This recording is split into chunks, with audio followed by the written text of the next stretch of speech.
है what's up guys, इस video में हम बात करने वाले हैं कि किस तरह से हम अपनी CSS स्टाइल शीट को यूज़ करेंगे रिएक्ट ऐप में। तो यहाँ पर मेरे पास दो फाइल्स हैं, एक है app.js और दूसरा है index.js। तो मैंने अपना रिएक्ट ऑलरेडी स्टार्ट किया हुआ है और मेरा प्रोजेक्ट यहाँ पर चल रहा है। ओके, तो स्टाइल करने का हमारे पास तीन तरीके होते हैं। एक होता है इनलाइन CSS। तो इनलाइन CSS क्या होता है कि हम जो हमारे पास div है या हमारे पास जो एलिमेंट है, हम वहाँ पर स्टाइल लिखकर हमारा जो स्टाइल है वो वहाँ पर लिख लेते हैं। जिस तरह से मैं कलर रेड करना चाहता हूँ तो कलर रेड। ओके, ये हम करते हैं हमारी जो HTML होते हैं वहाँ पर।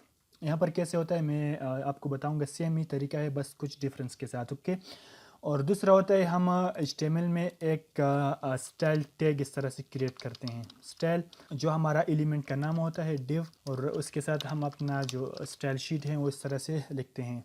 ये हमारे पास जो रेगुलर HTML होता है वहाँ पर होती है। ओके, और तीसरा तरीका है हम एक एक्सटर्नल फाइल क्रिएट करते हैं CSS के लिए। वहाँ पर हम सारा CSS लिखते हैं, फिर उस CSS फाइल का लिंक हम अपने HTML में दे देते हैं, तो हमारा जो स्टाइल है वो इम्प्लीमेंट हो जाता है उसी HTML में।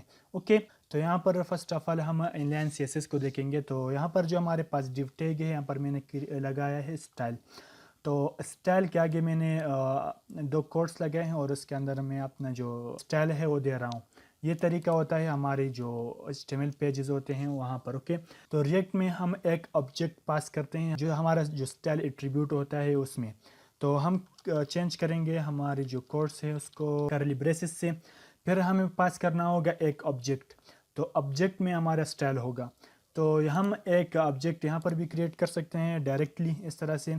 और इस ऑब्जेक्ट में एक होता है की, एक होता है वैल्यू। तो ये की है और इसकी वैल्यू है। तो ऑब्जेक्ट में एक होता है हमारे पास नेम और दूसरा होता है उसका नाम। तो ऑब्जेक्ट में एक होता है नेम, दूसरा होता है इसकी वैल्यू यानी की वैल्यू। ओके, तो यहाँ पर रेड जो है मेरे पास एक वैल्यू है, तो इसको मैं कन्वर्ट करूँगा स्ट्रिंग्स में। ओके, तो ये डायरेक्टली इसको पता चल जाए कि ये एक स्ट्रिंग है। जब मैं इसको सेव करूँगा तो ये हेलो वर्ल्ड चेंज हो जाएगी। ओके, तो यहाँ पर मैं रिफ्रेश कर देता हूँ, आप देख सकते हैं कि ये रेड हो गई। ओके, दूसरा हमें जो HTML का प्रॉपर्टीज़ होते हैं उसको हम लिखते हैं कैमल केस में। अगर मैं यहाँ पर लगा लूँ फनवेट, तो इस तरह से हम लिखते हैं हमारे जो स्टाइल शीट होता है वहाँ पर।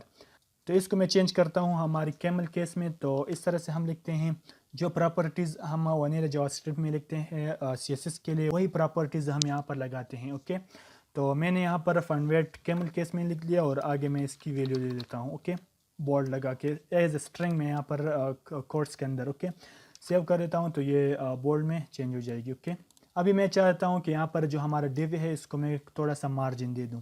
तो मार्जिन देने का तरीका ये है कि यहाँ पर मैं लगा लूँ सिंपली मार्जिन।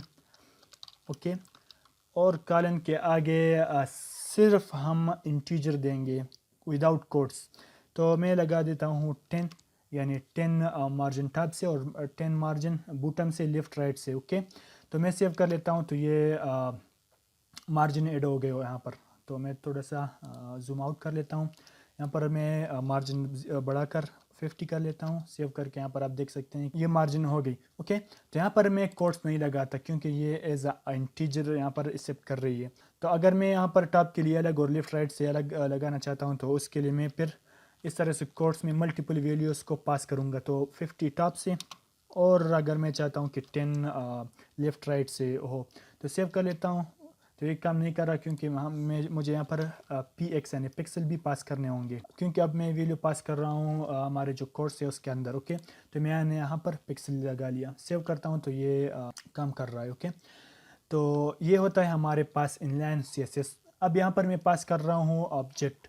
तो इस ऑब्जेक्ट को मैं यहाँ पर भी क्रिएट कर सकता हूँ स्टाइल्स लगा लिया मैंने, और इस ऑब्जेक्ट के अंदर मैं ये सारे वैल्यूज़ जो है इसको यहाँ से कट करके यहाँ पर पेस्ट करता हूँ। ओके, तो ये बन गए हमारे पास एक ऑब्जेक्ट, स्टाइल की ऑब्जेक्ट। ओके, और ये जो हमारे पास ऑब्जेक्ट था स्टाइल के अंदर, इसको मैं हटाकर हमारे जो स्टाइल्स ऑब्जेक्ट ऊपर बना हुआ है इसको जिसके साथ कॉल कर रहा हूँ। ओके, तो सेव करके ये काम करेगा जिस तरह से पहले करता था। ओके, ये हो गए हमारे पास इनलाइन CSS। और तीसरा तरीका हमारे पास है एक्सटर्नल फाइल क्रिएट करना, कि एक्सटर्नल फाइल में हम CSS को डिफाइन करें, ऊपर उस CSS का लिंक हम अपनी जो पेज होता है उसमें ऐड कर रहे हैं, तो हमारा जो सारा स्टाइल्स होता है वो उस एलिमेंट्स में अप्लाई हो जाएगी। ओके, तो यहाँ पर मैं क्रिएट कर लेता हूँ एक फ़ाइल और उस फाइल का नाम मैं लगा लेता हूँ style.css, हिट एंटर।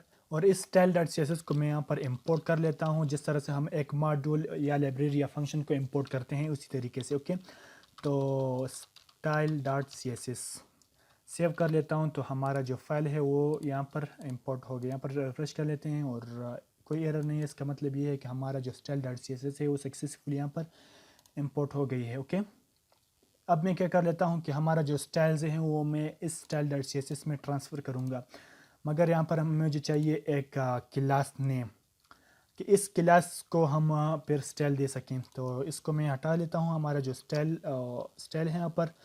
और क्लास हम इस तरह से क्रिएट कर लेते हैं कि हमारा जो HTML में क्लास होता है वो इस तरह से होता है। यहाँ पर एक नेम होता है क्लास का। ओके, तो हम इस तरह से भी कर सकते हैं, मगर यहाँ पर एक एरर आएगी। पहले मैं आपको वो एरर दिखा लेता हूँ और यहाँ पर एक नाम लगा लेते हैं क्लास का। तो सेव कर लेता हूँ, ये सिर्फ दिखाने के लिए कि ये यहाँ पर क्लास को ये एक्सेप्ट नहीं करेगा, एक एरर आएगा। तो सेव कर लेता हूँ और यहाँ पर मैं जब इसको इंस्पेक्ट करता हूँ तो कंसोल में एक एरर होगा। ये बोल रहा है कि invalid DOM property class did you mean class name, यानी यहाँ पर क्लास जो है ये इनवैलिड प्रॉपर्टी है, हमें क्लास की बजाय क्लास नेम चाहिए। यहाँ पर जिस तरह से हम HTML में लिखते हैं क्लास, यहाँ पर हम लिखेंगे क्लास नेम। इसी क्लास के आगे मैं लगा लेता हूँ नेम। ओके, तो ये बन गई हमारे पास क्लास नेम। और ये इस तरह से क्लास इसलिए एक्सेप्ट नहीं कर रहा कि क्लास ऑलरेडी एक कीवर्ड है। जिस तरह से आप ऊपर देख सकते हैं कि ये हमारा जो कंपोनेंट है वो भी एक क्लास है। तो एक क्लास ये और ये क्लास हमारा जो डिव में हम लगा लेते हैं, तो इसमें फिर डिफरेंस नहीं रहता, इसलिए इन्होंने क्लास को चेंज किया है क्लास नेम के साथ। तो मैं यहाँ पर क्लास नेम करता हूँ, तो मेन व्यू को मैं यहाँ से कॉपी और style.css में पेस्ट कर लेता हूँ और यहाँ पर हम अपने स्टाइल्स को स्टार्ट कर सकते हैं। ओके, तो यहाँ पर ये जो हमारा स्टाइल ऑब्जेक्ट है इसको मैं रिमूव कर लेता हूँ क्योंकि इसकी ज़रूरत नहीं है हमें। अब हमारे पास ये है एक क्लास नेम और इस क्लास को हम यहाँ पर style.css में स्टाइल देंगे और हमारा जो style.css है वो यहाँ पर इंपोर्ट हो रही है। तो इस डिव को मैं कुछ स्टाइल दे देता हूँ, कलर ऑरेंज। ओके, तो नीचे में फॉन्ट वेट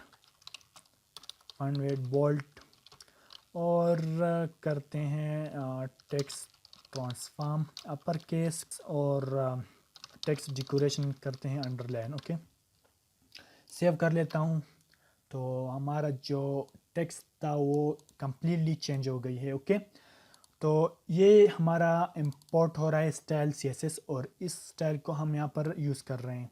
तो अब यहाँ पर हम इंडिविजुअली एक एक कंपोनेंट के लिए अलग अलग स्टाइल शीट लिखकर इस तरह से इंपोर्ट कर सकते हैं और एक ग्लोबली स्टाइल शीट लिखकर हम index.js में भी लगा सकते हैं। अगर मैं इस इंपोर्ट के यहाँ से